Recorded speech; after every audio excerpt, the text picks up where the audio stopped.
너무 졸릴까봐. 자, 첫 번째는 서정갈래고 두 번째는 서사갈래야. 그러면 일단 학교에서 학습지를 문학의 갈래별 특징을 나눠주셨어. 근데 잘 보시면 아시겠지만 가장 기본적인 문학에 대한 개념 정리 선지에 넣겠다는 뜻이에요. 우리 중학교 때부터 맨날 했던 거. 어렵지 않아. 학습지를 보고 충분히 그 안에 있는 거 가지고 문제가 나왔을 때 빠른 속도로 찾을 수 있게 하시면 돼요. 첫 번째 작품은 정호승 씨의 작품이고 제목에서 보여지는 것처럼 슬픔이 기쁨에게. 근데 여기에서 슬픔과 기쁨을 사랑으로 생각하시면 돼요. 슬픔이가 기쁨이에게 하는 말 이런 뜻이야. 자, 슬픔은 나예요. 기쁨은 너예요. 근데 얘네들의 특징이 뭐냐면 나는 누군가의 슬픔을 보고 누군가의 고통을 보고 아파할 줄 아는 사람이야. 그러니까 슬픔이는 이타적인 사람이에요. 이타적인 사람. 그리고 기쁨이는 자기의 만족, 자기 행복을 추구하는 아이야. 이기적인 아이야. 자, 그러니까 슬픔과 기쁨을 나와 너라고 했을 때 나와 너의 관계에서 내가 너에게 해주고 싶은 말들을 쭉 정리를 하면 이 글의 주제가 됩니다. 자, 의인법 쓰였어요. 의인법. 그리고 역설법 늘 강조하지만 역설법 예문 찾을 수 있어야 됩니다. 자, 역설법 예문 생각나는 것 쭉 불러봅시다. 역설법 예문 1번 소리 없는 아우성, 2번 강철 같은 무지개, 겨울은 강철 같은 무지개인가 보다. 그 다음에 님은 같지만 나는 님을 보내지 아니하였습니다. 다 알아서 안 쓰는 거죠? 자, 그 다음에 찬란한 슬픔. 아니 나 지금 쓸 자리 없어서 불러주잖아. 5개 정도는 알고 있어야 다른 예문이 나오더라도 찍을 수라도 있죠. 자, 슬픔이 기쁨에게에서 역설법 예문과 똑같은 동일한 표현이 나온다 그러면 찬란한 슬픔, 외로운 황홀한 밤. 첫사랑이라는 시에서 세상에서 가장 아름다운 상처 이런 표현이 나와요. 세상에서 가장 아름다운 상처, 아름다운 상처. 아름답다라는 표현과 상처라는 표현이 서로 모순되잖아요.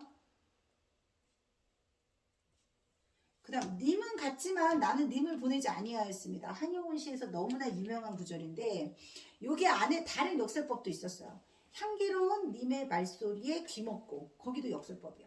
너무 유명해서 유명하지 않은 구절을 역설법 예문으로 낼 수도 있습니다. 향기로운 님의 말소리에 귀먹고 꽃다운 님의 얼굴에 눈 멀었습니다. 여기도 역설법이야. 그러니까 한영원 시인 자체가 굉장히 절대적이고 희생적이고 헌신적인 참된 사랑을 노래하는 거라서 말이 안 되는 것 같은 절대적인 사랑을 표현하는 역설적 표현이 많이 나옵니다. 그리고 이런 것도 있어. 향기로운 뭐였어요? 향기로운 님의 말소리에 귀먹고 꽃다운 님의 얼굴에 눈 멀었습니다.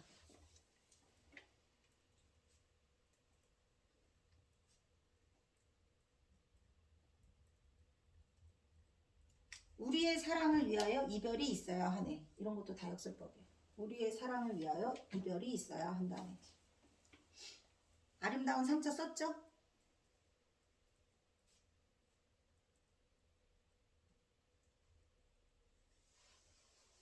예를 들면 이런 것도 역설법이야. 산다는 것은 죽는다는 것이다. 이거 말 안 되잖아. 그러니까 말 안 되는 거 찾으시면 돼요. 약한 영웅. 왜 말이 안 될까? 영웅은 약하지 않잖아.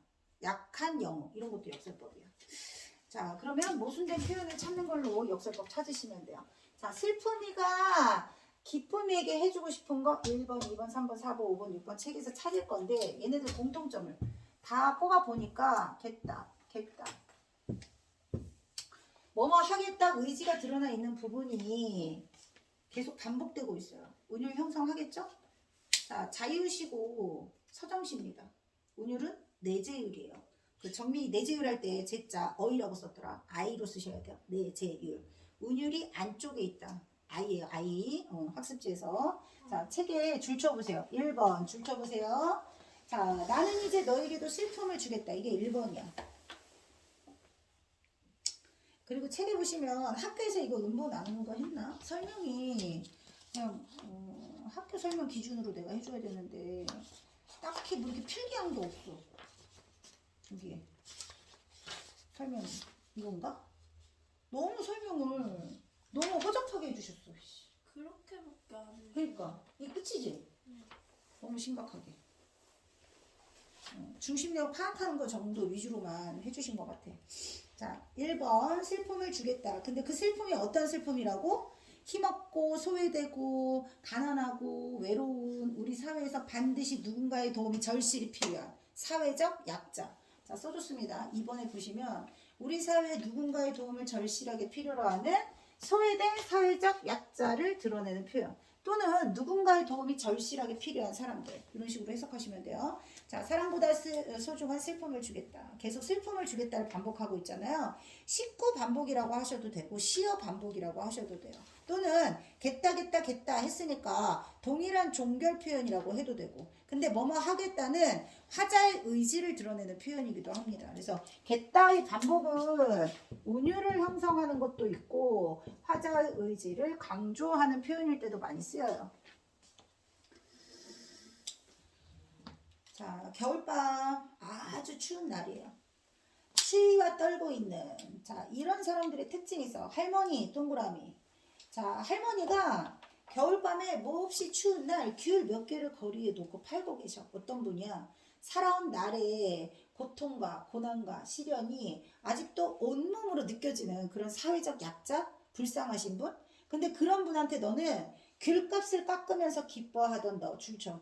귤값을 깎으면서 기뻐하던 너. 어떤 애야? 할머니, 이거 제가 다 사드릴게요. 추운데 어서 빨리 들어가세요. 이런 건 슬픔이가 하는 행동이야. 기쁨이는 그 돈 한 푼 깎고 난 다음에 막 좋아가지고 신나하는 거야. 어떤 기쁨이에요? 아싸, 내가 돈을 절약했어. 자기만의 행복과 자기만의 이익을 추구하는 이기적인 기쁨의 모습이에요. 나는 슬픔의 평등한 얼굴을 너에게 보여주겠다. 자, 두 번째 2번. 2번 맞죠? 슬픔의 평등한 얼굴을 보여주겠다. 2번. 자, 2번은 뭐예요? 내가 기쁨이에게 알려주고 싶은 것. 슬픔의 평등한 얼굴이라고 하는 것은 너의 기쁨뿐만 아니라 너의 행복뿐만 아니라 타인에게도 기쁨을, 그들의 고통을 네가 감싸고 알아줄 수 있는 그런 평등한 사람이 되었으면 좋겠다. 내가 어둠 속에서 너를 부를 때 어떨 때예요? 내가 화자입니다. 화자가 어둠이라고 하는 것은 내가 언젠가 너무너무 힘들고 고통스러울 때 너에게 도움을 청한 적이 있어. 그런데 줄쳐 단 한 번도 평등하게 웃어주지 않았다. 자, 아까 귤값을 깎으면서 기뻐했다고 했어요. 너는요, 귤값을 깎으면서 기뻐했고, 그리고 가만히 덮인 동사자가 그 추워 떨어서 죽어갈 때도 아무런 관심을 두지 않고, 내가 너를 부를 때에도 너는 어떻게 했어요? 불러도 외면하고 나를 위해서 시선 한번 던져주지 않고, 그래서 평등하게 웃어주지 않고요. 어둠 속에서 너를 부를 때, 선생님은 이거 두 개만 썼는데, 어둠 속에서 너를 부르는 나에게 너는 어떻게 했어요? 웃어주지 않았다. 자, 공통적으로 내가 너에게 알려주고 싶은 것이 있지만 너가 어떤 사람인지에 대해서도 기억을 하셔야 돼요. 그래서 이렇게 귤값을 깎고 기뻐하는 할머니와 동사자들이 우리 사회에 얼마나 많겠어요. 근데 그 힘들어하는 사람들에게 너는 너를 위해서 기뻐하고 그들을 위해서 절대 눈물을 흘리지 않는 너, 슬픔의 의미를 전혀 모르는 너. 그래서 슬픔의 평등한 얼굴을 보여주고 싶은 거고, 넌 단 한 번 나에게 웃어주지도 않았고 가만히 덮인 동사자 할머니하고 동일한 인물이에요. 다시 얼어 죽을 때 가만히 한 장조차, 줄 치세요. 가만히 한 장조차 덮어주지 않은 무관심한 너. 이것도 너의 모습이야. 이기적인 너의 모습. 그리고 흘릴 줄 모르는 너의 눈물, 줄 치시고. 누구를 위해서? 도움이 필요한 사람들에게 눈물을 흘릴 줄 모르는 너를 위해 나는 이제 기다림을 주겠다. 이게 몇 번이에요? 3번이에요. 기다림을 주겠다. 어떤 기다림일까요? 네가 모르는, 기쁨밖에 모르는 슬픔이 뭔지에 대해서, 타인의 슬픔에 공감할 줄 모르는 너에게 이것의 의미를 알 수 있는, 슬픔의 힘에 대해서 또는 슬픔의 의미에 대해서 알게 될 때까지 너는 기다려주겠다, 이런 뜻이야. 내가 너를 기다려주고 네가 그걸 알게 될 때까지 나는 너와 함께 할 거야. 이 포인트예요. 너처럼 이기적이고 슬픔의 평등한 얼굴, 슬픔의 힘에 대해서 알지 못하는 너를 나는 알게 해주고 싶어. 그럼 우리 사회가 타인을 생각하는, 그 타인의 고통을 외면하지 않는 사람들이 많아지면 우리 사회가 따뜻하고 아름다운 사회가 되겠죠. 이게 정우승 시인의 특징입니다. 정우승 시인의 작품의 특징. 자, 그래서 선생님이 여기 연기 작품 냈어요. 뒤에 교과서 잘 찾아보시면 뒷부분에 연기 작품 하나 나와 있어요. 우리가 눈발이라면 진눈깨비는 되지 말고 한방눈이 되어 내리자. 한방눈과 같은 사람. 이게 왜 중요하냐면 시에서 뭐라고 얘기를 했냐면 한방눈이 멈춰졌으면 좋겠다고 얘기를 했어. 자, 기다림을 주겠다고 하고 이 세상에 내리던 한방눈을 멈추겠다. 한방눈을 멈추겠다는 것은 한방눈이 여기서 부정적인 의미로 쓰였다는 거야. 귤을 팔고 있는 그 추운 겨울날 노점도 없이 귤을 팔고 있는 할머니, 또는 가만히 한 장 덮지 않은 동사자가 눈이 내리면 어떻게 되겠니? 더 힘들어지겠죠. 사람들에게 고통을 안겨다 주는 눈이라서 이건 부정적이야. 근데 또 다른 시에서는 한방눈이 긍정적 의미로 쓰이기도 해요. 이거 주의하셔야 돼요. 그래서 여기는 한방눈과 보리밭에 내리는 봄눈은 서로 반대라는 거. 달라요. 한방눈은 누군가에게 힘들게 하고 고통스럽게 하는 거라면 보리밭에 봄눈이 내리잖아. 보리밭이 새싹을 돋아나게 만들어주는 게 봄눈이라고 해요. 아주 얇게 이렇게 땅에 봄눈이 내리면 새싹이 막 뚫고 나온다고 해요. 사람들을 따뜻하게 포용하고 안아주는 눈은 봄눈이에요. 알았지? 요런 눈도 있고 이런 눈도 있다는 거 연기작품 알아두고, 같은 시 안에서 한방눈과 봄눈이 서로 다른 의미를 가지고 있다는 거, 그걸 판단하는 것은 서술어를 보고 판단하시는 겁니다. 그래서 만약에 모의고사에 시어가 나왔어. 시어의 의미는 앞뒤 문맥을 보고 파악하시는 거예요. 한방눈을 멈추겠다. 그들의 고통이, 아픔이 계속되지 않았으면 좋겠다. 보리밭에 내리던 봄눈들을 데리고 봄눈 동그라미, 한방눈 세모, 서로 반대라는 거. 추웠다는 사람들의 슬픔에 다녀와서 추워서 힘들어하는, 그래서 그들의 슬픔을 다 보고 난 다음에 눈 그친 눈길은 뭐겠어요? 그들의 슬픔이 끝나는 그 순간, 그 길을 너와 함께 걷겠다. 너와 함께 걷겠다. 너와 함께 그들의 슬픔을 알아주는 그때까지 나는 기다려주고 함께 할 거다. 슬픔의 힘 동그라미 치시고, 안타깝게 힘들어하는, 고통스러워하는 그들의 슬픔을 같이 위로하고 포용하는 그 힘이 얼마나 우리 사이를 따뜻하고 아름답게 만드는지, 그것에 대해 이야기하며 너와 함께 걸어가겠다라는 내용이야. 그러니까 주제는 뭐냐? 더불어 함께 사는 사회. 나뿐만 아니라 누구나 다 힘든 사람 없이 아름답고 따뜻한 세상을 만들어 나가는데 함께 했으면 좋겠다.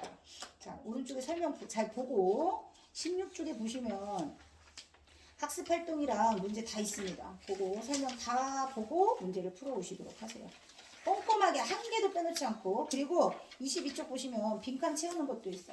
슬픔이 기쁨에게 해서 가장 중요한 내용이 뭔지 빈칸 채우시면서 다 보신 다음에 문제를 다 풀어오시고요.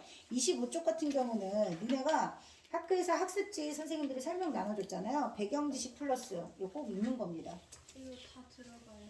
어느 거 뒤에 나오는 시 26쪽? 학교에서 이건 안 했으니까 이거는 참고로 선생님이 짚어주는 걸로 끝나면 됩니다. 이거 연계 작품은 알 수 없어. 학교에서 했어 안 했어? 했어요. 아, 둘 다 했어? 네. 맹인 가수도 했고? 네. 그럼 이런 건 알려줘야죠. 근데 왜 학습지 없지? 교과서로만 했어?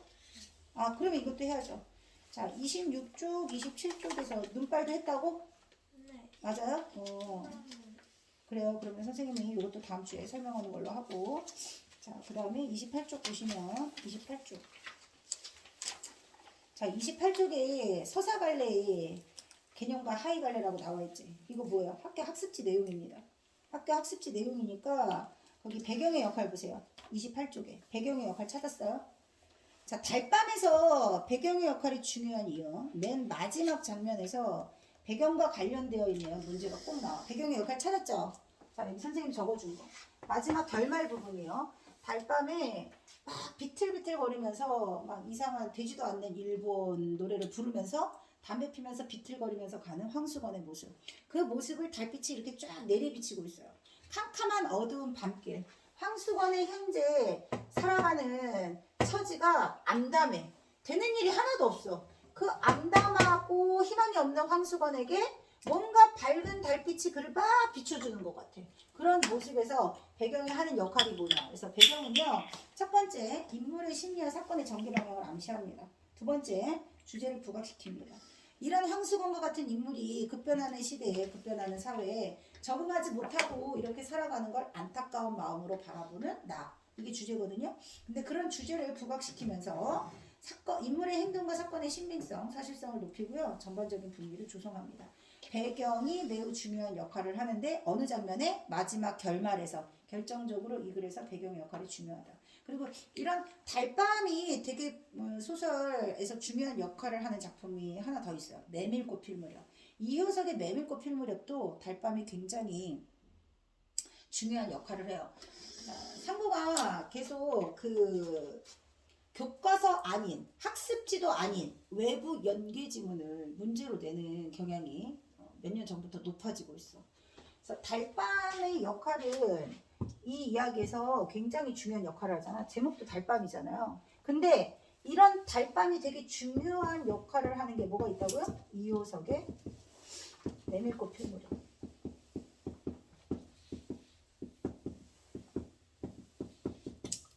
학습 활동에 아주 소량의 소설 지문이 제시되어 있는데 그거를 전문 다 문제로 출제한다든지 교과서에 나와 있는 소설과 비슷하게 일치하는 지문을 두 작품을 연결해서 공통점 차이점을 서술해 보라든지 어려운 문제, 난이도 뛰는 문제 나왔어요. 계속 그렇게 나올 거야. 모의고사 수능이 계속 난이도가 올라가고 있어서 니네 학교도 난이도가 예전 같지 않다. 생각보다 쉽지 않아요. 그래서 만약에 이효석의 메밀꽃 필 무렵 달빛이 흐드러지게 막 내리비치는 메밀꽃이 흐드러지게 피어있는 달밤이에요. 근데 그 달밤에 장돌뱅이 세 사람이 길을 떠나고 있어요. 누구죠? 허생원, 조선달, 동희. 고고문학 할 때 기억나야 돼. 자, 그래서 조선달하고 허생원과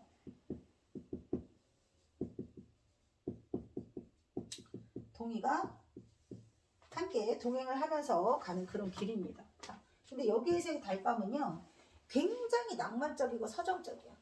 허생원의 첫사랑 이야기를 아름답게 더 분위기 있게 만들어주는 역할. 첫사랑과 인연이 있었던 그때 과거, 그리고 지금 현재 이들이 가고 있는 달밤. 여기서 슬프고 비극적이고 안타깝고 쓸쓸하고 뭐 이런 거 느껴져 안 느껴져? 안 느껴져. 근데 황수건이 걸어가는 그 비춰주는 달밤은 좀 달라. 황수건이 이런 안타까운 현실을 살아가고 있는 황수건이 결국은 참외 장사도 말아먹고 아내도 도망가고 굉장히 힘든 처지잖아요. 그 힘든 처지에 안타까운 황수건의 모습과 대비되는 아름다운 달밤. 보통은 작가가 말하려고 하는 것과 반대되는 것이 오히려 작가가 말하려는 것을 강조하는 효과가 있다고 그랬어. 요거는 반대되는 게 아니지만 아름답고 서정적인 달밤은 오히려 황수건의 처지를 더 슬프게 만들어주는 분위기를 조성해. 근데 한편으로는 완전히 비극으로 흐르지는 않아요. 아름답게 달빛이 그의 등을 쫙 비춰주고 있으니까. 그거는 이렇게 힘들어하는 황수건을 바라보는 나의 시선은 곧 누구의 시선이에요? 작가의 시선이에요. 그가 더 이상 이렇게 힘든 삶을 살지 않았으면 좋겠다. 이런 황수건과 같은 사람도 좀 좋은 희망적인 그런 인생이 펼쳐졌으면 좋겠다 라는 그런 염원이 담겨있기 때문에 완전히 비극적으로 흐르는 건 막고 있는 거야. 결말 처리 방식 시험에 나오고 이렇게도 출제된 적이 있었어요. 교과서 내에서 시점상의 변화를 두어서 만약에 마지막 장면에 어느 한 장면을 이게 지금 무슨 시점이죠? 원작이 전지적 작가 시점이에요. 1인칭 관찰자 시점이에요.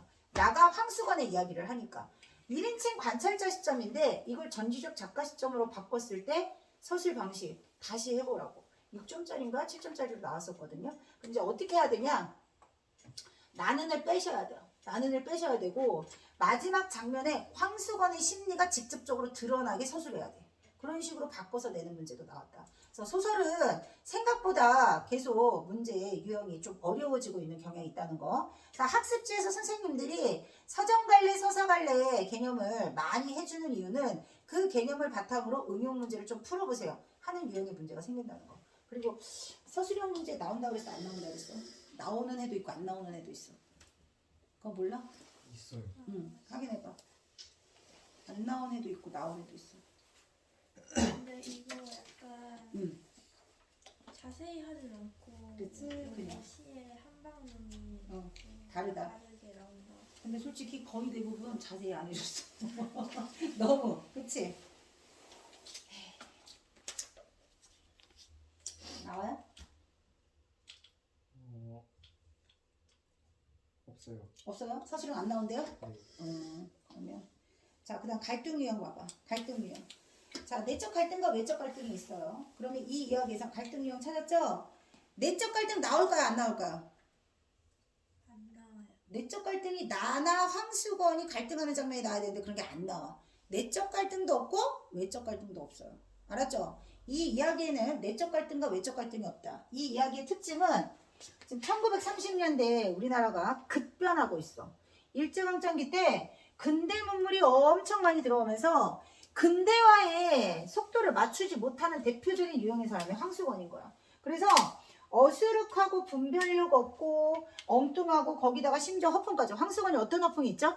삼산학교 급사하고 새로운 급사하고 내가 막 힘을 겨루기를 해가지고 그놈이 힘이 센지 내가 힘이 센지 한번 대보려고 합니다요 막 이러면서 막 큰 바이돌을 학교 앞에 갖다 놓고 심지어 아이들이 선생님보다 자기를 좋아한다든지 황수건과 얽혀있는 다양한 일화를 통해서 황수건이 어떤 사람인지를 보여줘요.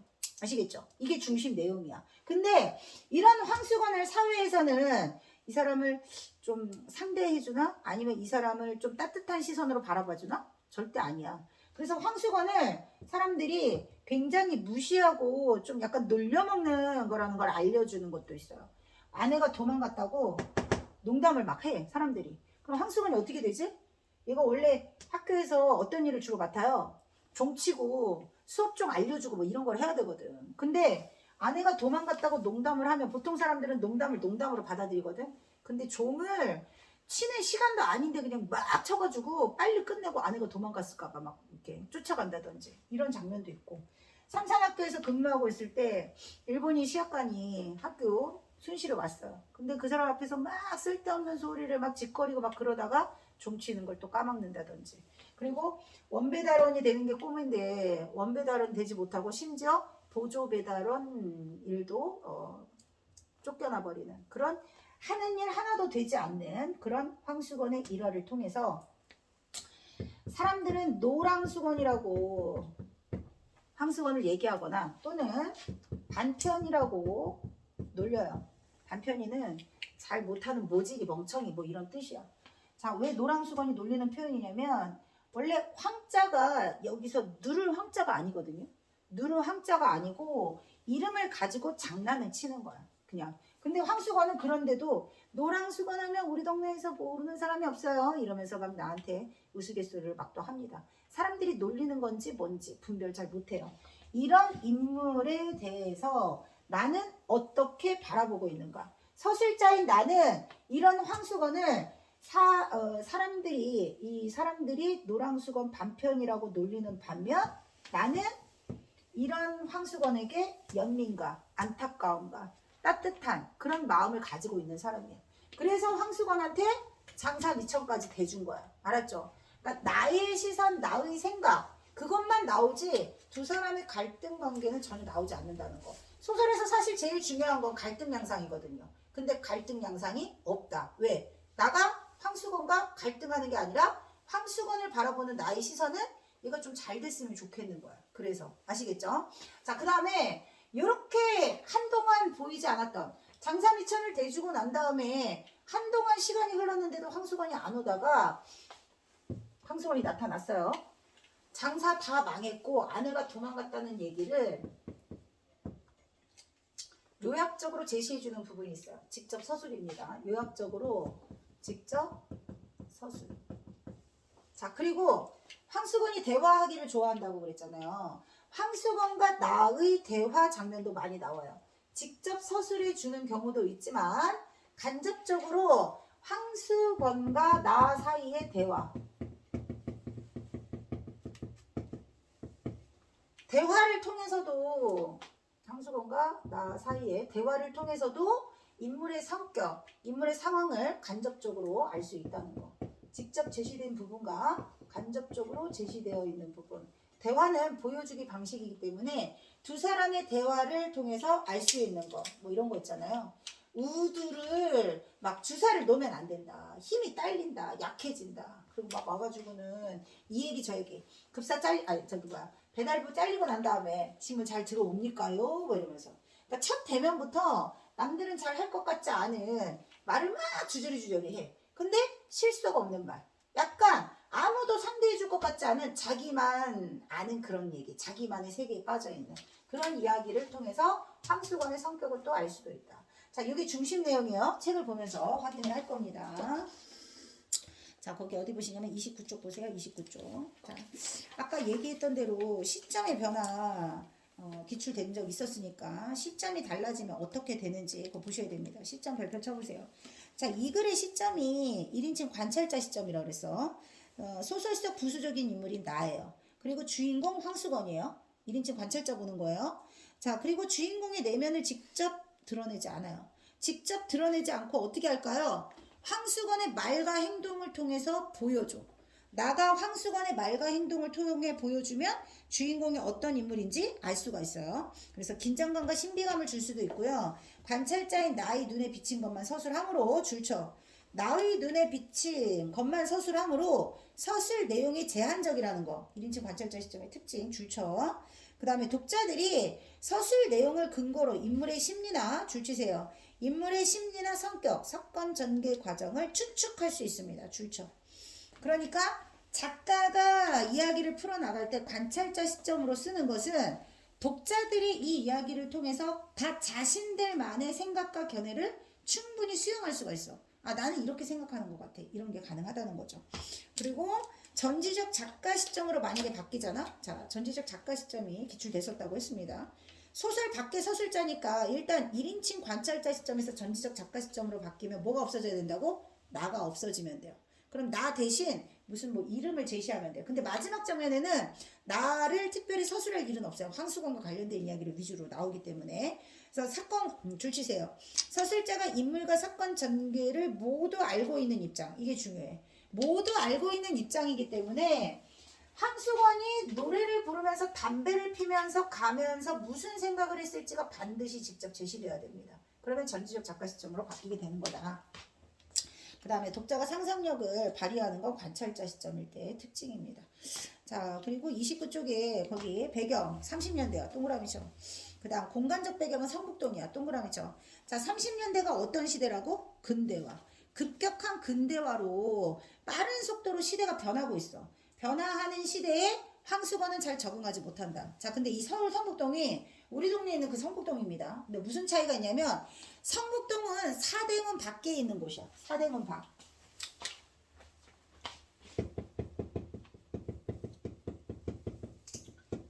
사대문 밖이라는 건 도시 중심이 사대문 안에 있는 거야. 동대문, 서대문, 남대문 안쪽에 있는 종로, 중구 뭐 이런 거. 그럼 성북동은 뭐냐? 서울이지만 약간 시골 느낌. 시골 정치가 느껴지는 서울 일대의 모습이에요. 그러니까 뭔가 황수건과 같은 순박한 그런 인물들이 서울에는 다 막 뭐 코백하고 각박하고 삭막하고 이랬는데 왠지 모르게 그런 황수건과 같은 사람이 나는 참 좋았더라. 그러니까 나가 이 동네에 이사 온 이유이기도 하고. 자, 그 다음에 제재는 각박한 세상사에 적응하지 못하는 인물의 삶이고요. 그 삶에 대한 연민이 이 글의 주제입니다. 자, 발단을 보세요. 성북동으로 이사온 나는요. 줄쳐. 우둔하지만 천진한 황수건. 줄쳐. 자, 만났어요. 첫 만남부터 그는 나에게 스스럼 없이 막 말을 합니다. 그 다음 전개는 나는 황수건과 자주 대화를 하며 대화 동그라미 치세요. 신문 원배달이 되는 것이 황수건의 평생 소원이라는 걸 알게 돼. 근데 평생 소원이 어때? 되게 소박하죠. 되게 소박하고 그게 뭐라고 별거 아닌 건데 그마저도 되지 못하는 거죠. 그 다음 위기에서는요. 신문 보조 배달부 자리마저 빼앗기게 되고 황수건에게 줄치세요. 황수건에게 나는 참외 장사 미천을 대줬어. 황수건이 좀 잘 됐으면 좋겠다는 생각을 가지고 안 갚아도 된다고 이런 얘기까지 하면서 그 다음 절정에서 참외 장사 미천까지 까먹고 포도를 훔쳐 줄쳐 포도를 훔쳐 황수건은 내가 너무 고마웠던 거야. 그래서 나에게 고마움의 표시로 포도를 훔쳐온 거예요. 그래서 수갑을 차고 잡혀가는 황수건을 보면서 나는 또 마음이 안 좋습니다. 근데 그 포도를 주고 간 황수건의 포도를 나는 아주 소중히 천천히 아끼면서 먹어. 황수건의 마음을 되게 고마워하면서. 우와, 사탕 2개 들어있네. 행운이 있으려나? 한 봉지에 2개 나왔네. 누군가는 빈 봉지로 먹겠죠. 자, 그리고 결말에서 담배를 피우며 달밤에 노래를 부르는 황수건을 나는 목격했다. 근데 황수건에게 아는 체를 하지 않는다. 자, 뭐라고 했어요? 그늘로 몸을 감춘다고 했죠. 이유는 황수건이 이렇게 포도를 훔쳐왔다는 사실을 나는 알고 있잖아. 잡혀가는 모습을 나에게 보여줬잖아. 황수건이 나한테 얼마나 무안해했겠어. 그래서 수건을 배려하는 마음으로 몸을 그늘로 감춘다. 아는 체를 하지 않고. 자, 이런 정도가 시험에 출제되는 장면들이고요. 특징 별표 치세요. 성격 동그라미 치시고 일화 동그라미 치세요. 에피소드 동그라미 치세요. 여러 가지 다양한 에피소드식의 일화를 나열하면서 흥미를 유발한다. 그 다음 달밤이라는 배경을 통해서 인물의 상황을 상징적으로 표현한다. 달밤 별표라고 했습니다. 그래서 아름답게 내리비치는 달밤이 골목에 쫙 비치는데 마치 깁을 깐 듯하다. 깁. 요 깁은 거칠게 짠 비단, 좀 약간 질 떨어지는 비단이란 뜻이에요. 그래서 달빛이 쫙 내리비치는 그 모습이 아름답고 서정적으로 보이는 것 같지만 사실은 황수건의 모습이 굉장히 우울하잖아.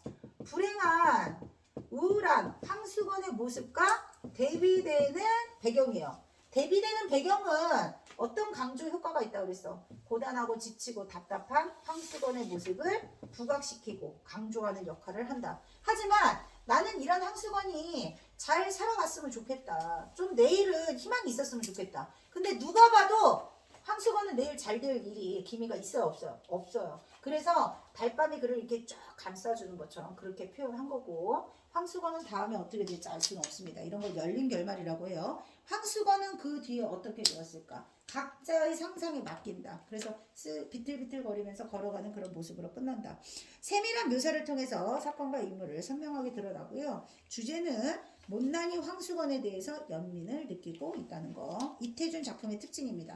이태준 작품은요, 복덕방, 돌다리 적어놓으세요. 복덕방, 돌다리. 자, 나중에 또 나올 거야. 이태준 작품은 모든 출판사 교과서에서 아주 많이 수록되어 있기 때문에 시험에 많이 출제되고, 우리가 고1, 2 과정에서 배웠던 작품들은 수특에 다시 또 나옵니다. 그래서 복덕방이나 돌다리, 달밤 세 작품 중에 하나는 반드시 3학년 때 수록된다.